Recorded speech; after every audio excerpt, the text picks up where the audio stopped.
잠깐 기도하겠습니다.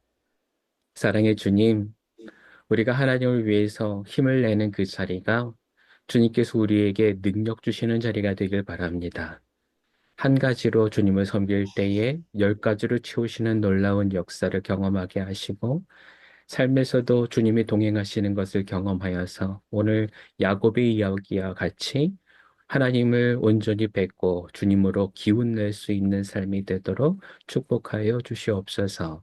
예수님의 이름으로 기도합니다. 아멘. 드디어 도망을 갑니다. 여러분, 야곱이 지금 도망을 하고 있는 여행을 시작을 했는데요. 혹시 여러분도 이런 경험 있으세요? 도망했던 경험?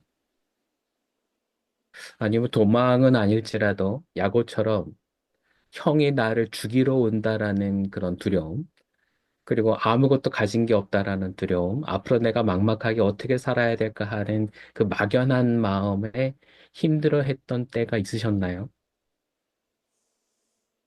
아마 반평생 넘게 살아가시면서 그런 기억이 한 번쯤은 다 있으실 거예요. 하지만 오늘 이야기를 통해서 그때를 한번 떠올려 보시면 좋겠어요. 그때 하나님이 어디 계셨는가? 오늘 야곱은 그 어려움의 시절을 하나님 앞에 묻거나 어떻게 따로 기도하거나 하지 못했어요. 도망가는 게 너무 바빴었거든요. 열심히 도망가면서 아마 입으로 마음으로 계속 되뇌었을 겁니다. 아, 어떻게 하나님 도와주세요. 아, 어떻게 하나님 살려주세요.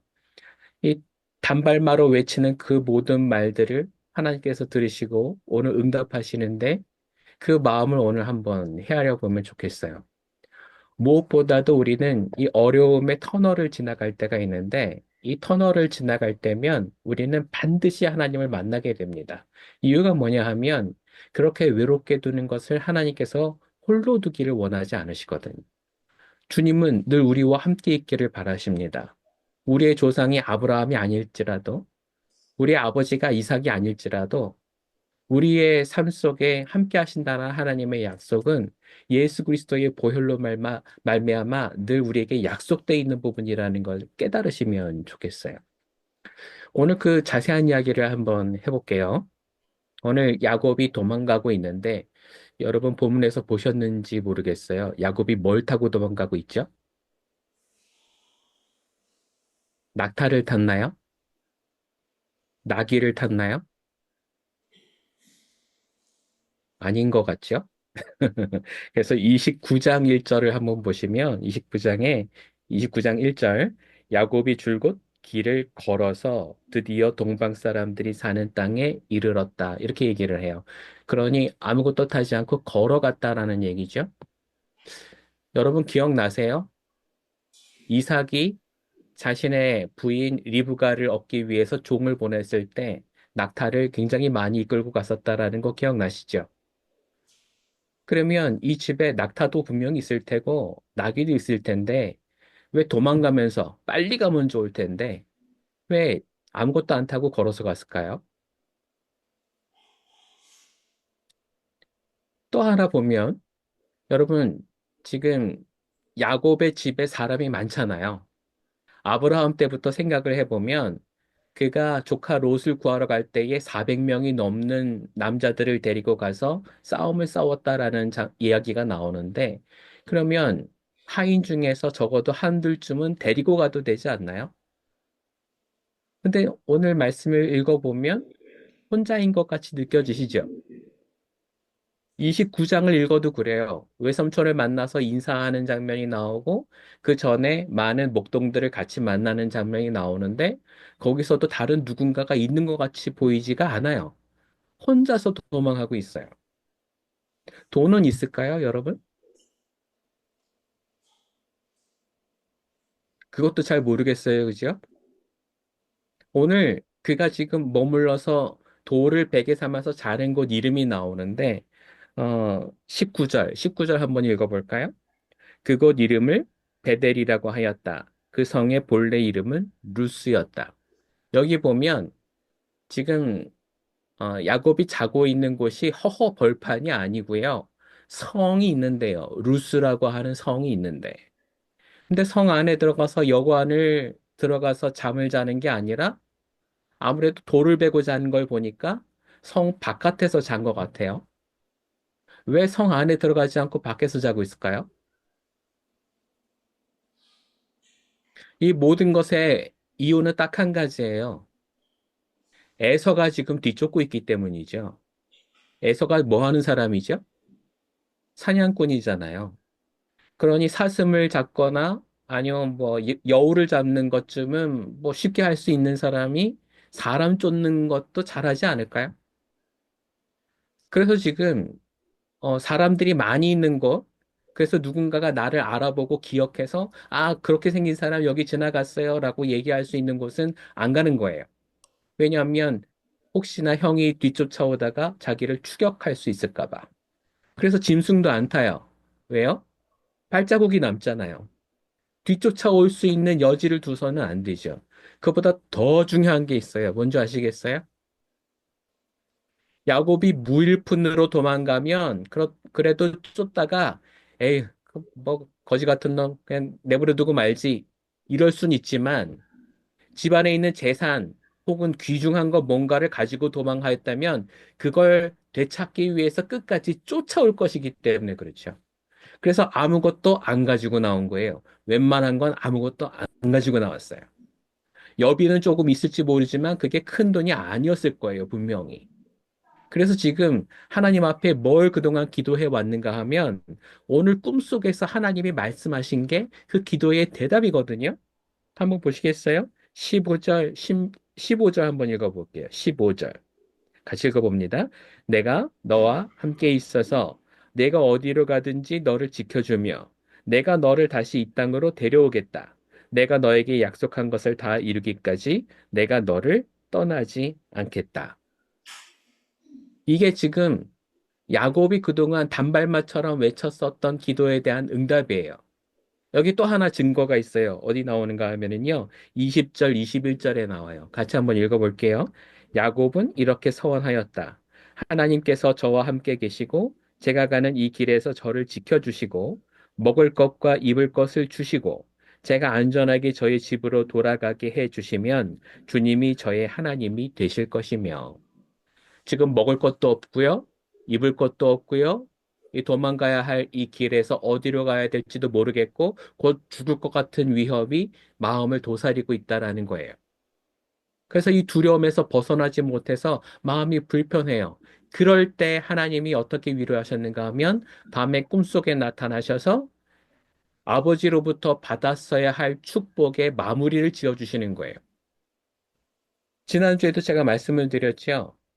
아브라함이 이삭에게 축복을 해주었나요? 안 해줬어요. 대신 아브라함이 하나님께로부터 그 축복의 말씀을 받았죠. 이삭도 마찬가지예요. 그가 하나님 앞에 기도했을 때 자식 중에 누군가에게 하나님께서 그 민족의 복을 넘겨주시겠다라는 약속은 안 하셨지만 이삭이 직접 들었잖아요. 하나님께서 너의 후손을 통해서 민족을 이루시겠다라는 약속을 들었거든요. 오늘 그 똑같은 일이 야곱에게도 일어나는 거예요. 야곱이 그동안 해왔던 것이 누군가를 속이지 않고 정말 열심히 살고 잘 해왔었다면 이 모든 것들이 신기하지 않지만 오늘 이야기는 너무 신기해요. 형을 속이고 아버지조차 속이고 거짓말하고 잘못한 게 너무 많은데 그런데 이런 야곱에게 하나님이 나타나셔서 네 이놈 하고 야단치시는 게 아니라 오히려 위로를 주시고 격려를 주시고 약속을 주신다라는 거죠. 왜요? 우리가 믿는 하나님이라면, 우리가 알고 있는 정의로운 하나님이라면 이러시면 안 되는 게 아닌가. 우리는 그 생각을 해보게 되거든요. 근데 왜 하나님은 오늘 야곱에게 은혜를 주시는 걸까요? 이유는 딱 하나예요. 이유는 딱 하나. 바닥이기 때문에 그래요. 바닥이기 때문에. 더 이상 내려갈 수 없는 곳에 처했기 때문에. 여기서는 뭔가 더 잘해보려고 해도 어떻게 해볼 수 있는 상황이 아니기 때문에 이때에는 아무런 일륜적인 것조차 하나님께서 묻지 않으세요. 그 바닥일 때 자신의 인생을 돌아보고 후회하고 하나님 앞에 기도하면서 매달리는 사람이라면 하나님은 누구나 도와주신다라는 거예요. 그 은혜를 받은 사람이 우리 교회 안에도 있을 거예요, 분명히. 여러분, 여기서 아주 중요한 사실을 깨달으셔야 돼요. 하나님께서 우리를 부르시고, 만나주시고, 다시 일으켜 주셨다면, 그러면 그때 이후로 그냥 살아가면 되는가 하면 그게 아니라는 거예요. 오늘 야곱을 통해서 배워야 될 게 뭘까요? 하나님이 기뻐하시는 일을 내가 찾아서 한다라는 변화예요, 변화. 변화의 반대말이 뭔지 아세요, 여러분? 변질이에요, 변질. 뭔가 잘못돼 가는 거. 반대로 변질돼 있는 사람이 오늘 이- 우리가 읽은 부분은 안 나오지만 28장 앞에서 보면 한 사람이 나와요. 그게 누구 하면 에서예요, 에서. 그는 하나님의 축복을 받지는 않았지만 가족의 모든 재산을 다 자기가 물려받게 되었어요. 근데 이상하게도 그는 아버지를 모시고 아버지와 같은 곳에서 살지 않아요. 6절 이하의 9절까지의 말씀을 보면 자기가 보기에 괜찮은 사람들을 데려다가 결혼해서 산대요. 근데 아버지도 싫어하고 어머니도 싫어해요. 섬길 줄 모르는 사람이죠. 그래서 섬길 줄 모르는 사람이고 가족이 유합될 수 없으니까 그러면은 아내를 내보내는 게 아니라 대신 아버지를 떠나게 돼요. 그래서 세일산이라는 곳에 가서 이 에서의 집들은 거기서 살게 되고 아버지 이삭의 집은 이 브엘세바에 그냥 남아있게 돼요. 여러분, 하나님을 섬긴다라는 게 어떤 의미인지 우리는 분명히 알아야 돼요. 그건 뭐냐 하면 내가 좋은 대로, 내 생각대로, 내 편한 대로, 내 생각대로 살아간다라는 게 아니에요. 하나님의 뜻을 섬긴다라는 것은요, 하나님이 원하시는 길을 찾으면서 다른 사람들과도 화합하면서 살아가는 게 하나님의 뜻을 살아가는 거예요. 우리 교회도 한번 볼까요? 여러분 옆에 있는 분도 한번 보세요. 그 사람들이 얼마나 힘든지, 어떻게 한 주를 살아왔는지 여러분 관심 있게 보셨어요? 아마 오늘 교회 들어오시면서 새해 인사 많이 하셨을 거예요. 새해 복 많이 받으세요. 지난주 어디 갔다 오셨어요? 명절 동안에 맛있는 거 많이 드셨어요? 뭐 이런 얘기를 많이 했을 거예요. 그때 그 중에 혹시나 아픈 사람이 있다면 우리가 그냥 지나칠 수 있죠. 얼굴 보기에는 아무 어려움이 없어 보이는데 그리고 지나칠 수 있어요. 근데 여러분, 진짜로 섬긴다라는 것은 무언가 하면은요, 우리 안에 영적인 교류가 있어야 한다라는 거예요. 그냥 쳐다보는 게 아니라 기도하면서 살아가는 거잖아요. 옆에 한번 다시 보시겠어요?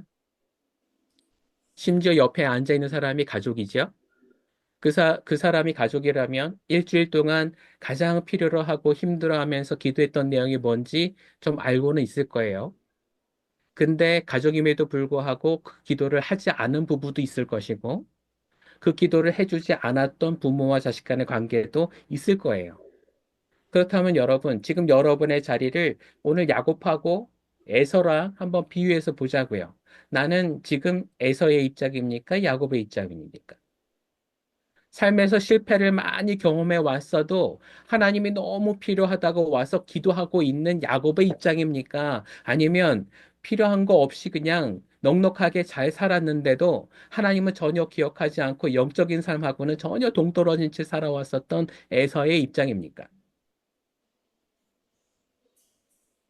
오늘 그래서 여러분에게 이런 말씀을 드리고 싶은 거예요. 여러분, 우리가 살아가면서 고통을 겪느냐, 안 겪느냐, 이건 우리의 삶의 초점이 될 필요는 없어요. 삶의 어려움은 늘 있는 거예요. 그리고 늘 지나가는 거예요. 그게 우리한테 그렇게 큰 위협이 될 이유가 하나도 없어요. 이유가 뭔 줄 아세요? 하나님은 늘 우리와 동행하고 계시니까. 이 어려움의 시절에 있었던 야곱마저도 나는 하나님 앞에서 죄를 많이 저질렀고 그 축복받는 걸로 인해서 나는 거짓말도 했고 아버지를 속이기도 했는데 나 같은 사람이 그렇게 바랬던 축복 과연 내 것이 되었을까? 그가 지금 두려워하고 걱정하고 있을 때 하나님은 나타나서 말씀하시지요. 걱정하지 마. 나는 너의 하나님이 될 거야.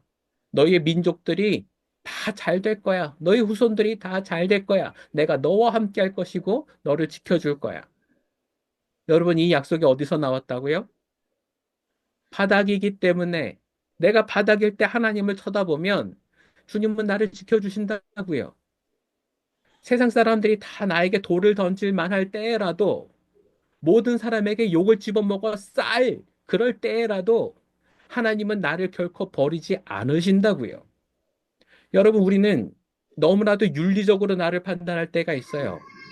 하나님 앞에 기도하면서도 자신이 없을 때가 있죠. 내가 일주일을 너무나도 허탈하게 살았는데 이럴 때 기도하면 하나님 들어주실까? 이번 주는 그냥 물 건너갔다 치고 다음 주는 조금 더 열심히 살아서 하나님 앞에 매달려 봐야지. 근데 하나님 앞에서는 그런 게 필요가 없다고요. 주님은 우리를 바라보실 때에 내가 뭔가를 잘해야 쳐다보시는 분이 아니란 말이죠. 하나님은 늘 우리를 지켜보시는 분이세요. 해답은 어디에 있는가 하면 내가 그 하나님을 뵙고 난 다음에 내가 변화되어 가는가, 변질되어 가는가의 문제예요. 여러분, 모든 열쇠는 바로 지금 달려 있어요. 바로 지금.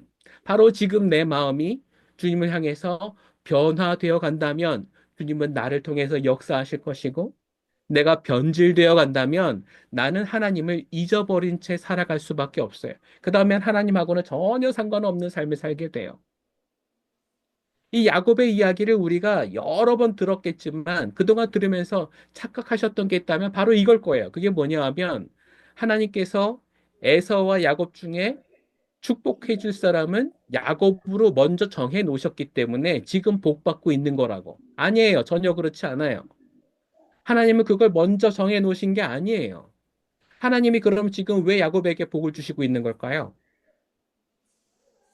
그가 자신의 인생에서 어렵고 힘든 시기를 맞아서 자신의 삶을 돌아보면서 하나님 앞에 나아가고 있기 때문에 그래요. 오늘 말씀 한번 잘 보시겠어요? 돌베개를 베고 잡니다. 돈도 없이 동물도 없이 하인도 없이 무일푼으로 쫓겨나온 이 사람이 돌을 베고 자면서 무엇을 했을까요? 후회하고 서러워하고 속상했을 거예요. 나중에 그 돌을 들어다가 기름 붓고 제단을 쌓고 예배를 드린다는 내용은 나오지만 그 전에 이미 그 돌은 눈물로 펑 젖어 있었을 거란 말이에요. 눈물 없이 쌓지 못하는 제단을 지금 야곱은 준비해서 드리고 있다라는 말이에요. 눈물로 베개를 적셨더니 하나님께서 그 예배를 받으시고 하나님이 그 눈물로 젖은 돌을 다시 기름 부음을 받은 돌로 바꾸어 주신다라는 이야기예요. 여러분, 하나님 앞에서 우리가 그 눈물을 흘릴 줄 모른다면 삶에서 내게 닥쳐 있는 모든 일들이 하나님께서 바꾸어 주시기를 바라고 기도하지 못한다면 나와 하나님은 아무 상관이 없는 거예요. 그가 지금까지 악하게 살아왔다 할지라도 오늘 그에게 변화가 있을 수 있는 가장 큰 이유는 그가 하나님을 향하고 있기 때문에 그래요. 그래서 지금 복을 주시면 앞으로 계속 다른 삶이 이루어질 것을 알고 계시기 때문에 그래서 하나님이 복을 주시는 거예요. 예를 한번 들어볼까요? 옆에 자녀분들 계세요? 한번 보세요. 그 자녀가 코딱지를 파다가 그러다가 아빠가 목말라 그랬는데 그 손을 씻지 않고 그대로 컵을 가져다가 물을 받아다가 아버지를 드려요. 자, 아빠 물 드세요. 여러분 안 드실 아버지 어디 계세요? 있으세요? 내 삶에서 그런 흠집은 아무것도 아닌 거예요. 하나님 앞에서 우리가 지었던 흠은 주님이 우리에게 주시는 그 사랑에 비하면 아무것도 아닌 거예요. 제가 처음 그 전임 전도사를 나갔을 때 가장 힘든 게 뭐냐면 이 신방 가는 거였어요. 신방을 가면 제가 먹지 못하는 걸 대접해서 주실 때도 있지만 더 어려운 게 뭐냐면 어린아이가 있을 때예요. 어린아이가 있으면 생각하지도 못했던 걸 줘요. 한 번은 4살짜리 꼬마 여자아이가 있는 집에 신방을 갔는데 이 아이가 풍선껌을 씹고 있다가 예배 드리고 있는데 입에서 그 껌을 이렇게 빼더니 제 입에다가 이렇게 넣어줘요. 이거 씹어야 될까요? 말아야 될까요? 제가 이걸 안 씹었다가 이 아이가 우리 목사님은 나 싫어해. 나 미워하나 봐. 그리고 오해하면 어떡해요? 맛있게 씹었죠? 여러분 생각해 보세요. 한 어린아이가 또 그 삶은 계란이 있는데 그걸 이렇게 깨가지고 손으로 까서 줍니다. 근데 뭐 장난감 가지고 놀다가 온 그 손이 깨끗하긴 하겠어요? 하얀 삶은 달걀에 까만 물이 이렇게 그림이 그려져 있어요. 그걸 가지고 와서 저한테 먹으라고 줘요. 여러분 같으시면 드실래요, 안 드실래요? 저 그런 거 많이 먹었어요. 그래서 아마 건강한지 모르겠는데, 하나님께서 우리에게 사랑의 곳으로 보낸다고 한다면은요, 그곳에서는 내가 뭔가를 판단하지 않고 받아들일 수 있게 하는 시험이 거기에 꼭 있어요. 이건 하나님만의 문제가 아니고요. 야곱의 문제이기도 하고요. 우리 자신의 문제이기도 해요. 내가 내 삶을 되돌아볼 때는 나는 정말 너무 못된 사람이고, 나 같은 사람이 하나님 앞에 은혜를 구하면 안 될 거라는 생각을 하는 사람도 있을지 모르겠는데, 오늘 그걸 집어치우세요. 하나님이 보실 때에는 여러분의 그 마음이 별로 중요하지가 않아요.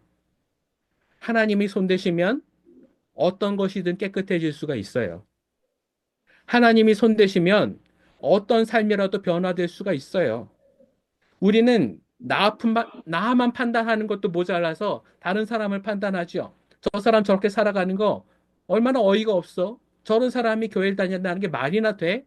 근데 여러분, 이제 그거 하지 마세요. 하나님 앞에서는 그게 중요하지 않고요. 하나님은 그걸 별로 중요하게 생각하지 않으실 수도 있어요. 더 중요한 게 뭘까요? 아까도 말씀드렸잖아요. 바로 지금에 있어요. 바로 지금. 내가 지금부터 변화를 목적으로 사느냐? 아니면 끝까지 변질된 삶을 사느냐. 옆에 있는 분 한번 다시 보실래요? 그 사람한테 사랑받으려면 어떻게 하면 될까요? 제가 여러분에게 비결을 가르쳐 드릴게요. 한번 안아보세요, 이렇게. 해보세요. 한번 안아보세요. 그리고 얼굴을 보세요. 좋아해요, 싫어해요? 좋아하잖아요. 여러분, 사랑받는 법은요, 내가 내 품에 안으면 사랑하게 돼 있어요. 내 품에 한번 안겼던 사람은 그 사람은 나를 잊지 못하고 사랑하게 돼 있다고요. 여러분, 다른 데 가서 여러분이 사랑받을 수 있는 방법을 가르쳐 드렸으니까 여러분도 다른 사람에게 사랑받는 법을 그대로 행하시면 돼요. 어떻게 하면 여러분 사랑받으실 수 있어요? 그 사람의 품에 안기세요. 그 사람이 나를 안지 않아도 그 사람 품에 안기시면 돼요. 여기에 또 하나의 원칙이 있어요. 하나님께 사랑받으려면 어떻게 하면 돼요? 따라서 하세요. 이번엔 따라서 하세요. 하나님의 품에 안기시면 돼요. 다시 한번요. 하나님의 품에 안기면 됩니다. 이건 아주 간단한 문제잖아요. 제가 아는 선배님 한 분이 미국으로 유학을 갔는데 그때 IMF 때였는데 1달러가 190원이었다고 그래요. 지금도 뭐 그 못지않게 지금 천정부지로 속고 있는데 그때 2천만 원을 가지고 유학을 갔는데 1,000만 원으로 자동차를 한 대 사고 나니까 남은 1,000만 원으로 할 수 있는 게 별로 없더래요. 그래서 그냥 시간만 보내고 이거 할까 저거 할까 그러고는 어떻게 시간을 보내다 보니까 석 달 만에 1,000만 원이 없어지더래요. 이제 어떻게 살아야 되나, 무엇으로 내가 학교를 다녀야 되나 고민하고 있는데 그 한 교회에서 이 목사님한테 전화가 왔어요. 우리 교회 오시면 매주 와서 말씀만 전해주시면 저희가 그 장학금을 지불하도록 하겠습니다. 그래서 기쁜 마음을 가지고 1,000만 원으로 샀던 그 차를 가지고 이제 운전을 하고 그 교회를 찾아갑니다. 근데 뭐 처음 운전을 하는 거니까 이게 몇 킬로를 밟아야 되는지 어쩐지도 모르겠는데 앞에서 차가 하나 어슬렁거리는 걸 보고 그냥 이렇게 지나서 갔대요. 그랬더니 앞에서 경찰관이 부르더니 속도 초과했으니까 당신 감옥 가야 된다고 그러대요. 그걸 말도 통하지 않는 걸 빌다가 딱지 하나 끊고 집에 그 교회를 갔다가 오면서 마음에 드는 생각이 뭐냐 하면 하나님, 제가 거지고요. 능력도 없고요. 학교 가면 말도 안 통해서 바보고요. 근데 지금 딱지를 끊고 왔더니 이제 범죄자까지 됐네요. 하나님, 나 이제 어떻게 하면 좋습니까? 이 땅에서 제가 어떻게 살아가야 됩니까? 그렇게 울며 불며 기도했었던 그 목사님이 그 교회에서 40년을 버텼어요. 이제는 미국에서 원로라는 소리를 듣겠죠. 여러분, 어떻게 그 시간이 버텨왔을까요? 여러분에게도 기억이 있잖아요. 제네바 처음 오셨을 때 여러분에게도 그런 기억이 있으시잖아요. 하루를 어떻게 살지? 일주일을 어떻게 살아야 될까? 한 달을 어떻게 하면 살 수 있을까? 근데 여러분, 지금 와서 한번 돌아보자고요. 지금 와서 돌아보면 하나님께서 나를 돌보셨어요? 그렇지 않았어요? 하나님의 사랑이 있었어요? 없었어요? 근데 그 사랑이 우리에게 왜 주어졌던 건가요? 아까 처음에 제가 여러분에게 말씀드렸잖아요. 여러분의 그 힘들고 어려웠던 기억을 오늘 한번 떠올려 보세요. 그리고 이걸 한번 물어보세요. 그때 하나님이 어디에 계셨는가? 그때 하나님이 어디 계셨어요? 우리랑 같이 계시지 않았나요? 저는 2025년이 그 하나님과 함께 살아가는 것을 다시 재현하고 다시 기억하고 새로운 약속을 써내려가는 그런 한 해가 되시기를 바랍니다. 주님이 우리를 버리지 않으신다라는 것을 잊지 마세요. 여러분의 자녀들에게도 그걸 가르쳐 주세요. 우리 학생들에게도 그걸 가르쳐 주세요. 너 그렇게 공부하면 학교 못 가. 라는 얘기 대신에 너와 함께 하시는 하나님이 네가 어떤 상황에 처할지라도 너와 함께 하실 거야 라는 약속으로 대신 가르쳐 주세요. 믿음은 쟁취 하는 사람의 몫이에요. 오늘처럼 길 가던 것들을 끝까지 포기하지 않고 끝까지 걸어 나가는 야곱에게 있다고요. 집에서 어쨌든 자기 품대로 자기 뜻대로 살아가는 에서에게 하나님의 뜻이 주어지는 게 아니라 도망가고 멀리 갈지언정 하나님을 향해서 그 길을 찾아 나가는 사람에게 복이 주어진다는 사실을 잊지 마세요. 여러분, 여러분의 형편대로 그동안 살아오려고 노력해 왔겠지만 지금 와서 한번 돌아보자고요. 그 모든 게 형편대로 됐습니까? 하나님의 뜻대로 됐습니까? 마지막으로 이거 한번 여쭤보려고 그래요. 마지막에 야곱이 잠에서 깨어서 일어나가지고 하나님 앞에 서원합니다. 그리고는 돌을 갖다 놓고 뭘 얘기를 해요? 내가 무사하게 다시 돌아오면 이 돌로 제단을 쌓아서 하나님 앞에 제사를 드리고 그리고 내가 11조를 주님 앞에 드리겠다라고 얘기를 해요. 여러분, 이 11조를 야곱이 바쳤을까요? 돌아와서 여기에서 제단을 쌓았을까요? 뒤에 창세기 35장에 보면 거기서 나오는데 야곱이 다시 되돌아와서 형하고 또 엎치락뒤치락 해가면서 억지로 어떻게든 화해를 해놓고 고향으로 돌아왔는데 그럼에도 불구하고 베델을 다시 찾아가서 하나님 앞에 기도드리지 않아요. 이 약속을 까맣게 잊어버리고 있었어요. 그래서 누가 가르쳐 주는가 하면 하나님이 다시 나타나셔서 꿈에서 말씀해 주세요. 올라와서 나를 위해서 베델에서 했었던 그 약속을 지켜라. 거기서 살면서 나에게 제사 지내라. 그래서 야곱이 어떻게 했을까요? 그제서야 가서 제사를 지내요. 그리고 베델에서 살았을까요? 베델에서 안 살아요. 그는 베델에서 안 살고 예전에 아버지가 살았었던 이삭이 살았었던 부엘세바 가서 살아요. 이상하지 않나요? 하나님의 약속을 하나도 안 지켜요. 기억하지도 못해요. 근데 왜 하나님이 은혜를 주시고 이렇게 베풀어 주시죠? 이유가 뭐지요? 이유는 하나예요. 여러분, 지금 이 시간 이후로 야곱이 살아가는 시간이 하나님을 위해서 변화되는 삶이기 때문에 그래요. 변질이 아니라 변화되는 삶이기 때문에. 저도 어릴 때 제 자식이 그런 얘기 한 적이 있어요. 아빠, 아빠가 지금 많이 가난하지만 나중에 내가 커서 돈 많이 벌면 아빠한테 맛있는 것도 사주고 좋은 옷도 많이 사줄게. 그랬던 아들들이 지금은 아르바이트도 하고 그러거든요. 아르바이트 하면서 아빠 옷을 사줬을까요? 안 사줘요. 기억도 못 해요. 여러분, 그런데 그 아들을 제가 미워할까요? 그렇지 않아요. 성장하고 있잖아요. 변화되고 있잖아요. 그 삶을 보는 것만으로도 뿌듯해요. 여러분, 하나님도 우리를 그렇게 보시는 거예요. 말 한마디, 뭐 조금이라도 잘못하면 안 되는 것처럼 신앙은 그런 게 아니에요. 여러분, 신앙을 뭔가 구속받는 것처럼 하나님이 나를 벌 줄까 말까 점수를 재고 있고 뭔가 그 시험하는 것처럼 그렇게 생각하지 마세요. 하나님은 마음이 넓으신 분이고요. 하나님은 참으로 좋으신 분이세요. 그 하나님이 내 아버지가 되셔서 지금 날 지켜보고 계신다고요. 오늘 나의 괴로운 점, 힘든 점, 어려운 점, 그걸 보고 먼저 나타나셔서 위로해 주시고 얘기하세요.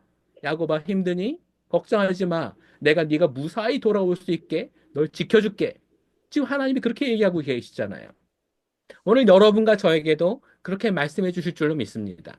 2025년을 하나님께서 나를 보호하시고 위로하신다고 얘기하실 때 하나님을 더 사랑할 줄 알고 주님의 품에 꼭 안겨서 주님의 사랑을 받을 줄 아는 성도 되시기를 그리스도 이름으로 간절히 축원합니다. 함께 기도하겠습니다. 사랑의 하나님, 오늘도 주님을 조금 더 알아가기를 원합니다.